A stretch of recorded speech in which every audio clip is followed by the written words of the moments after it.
This video tutorial I will cover after advice example of Spring AOP.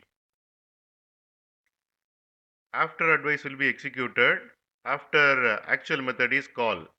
If actual method return a value, then after returning the value, after advice will be executed. Here I have defined a class employee service. It has get employee name method which accept age. Based on the age, this method returns employee name.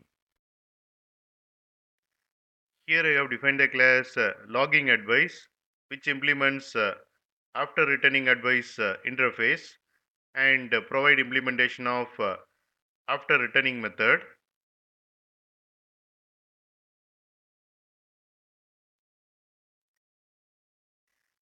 We will see how to make logging advice to be called after get employee name method is called. This is a Spring configuration file. Here I have created three beans.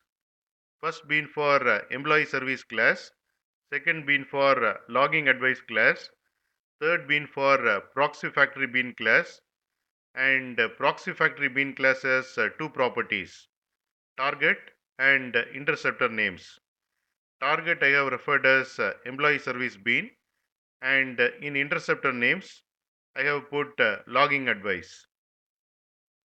So after calling get employee name method in the employee service bean, method in the logging advice bean will be called. Here I have defined the class app. Here I have created application context object by reading a Spring configuration file using getBean method of application context object. I am getting employee service object from Spring container and calling get employee name method. So after calling get employee name method, logging advice method will be called.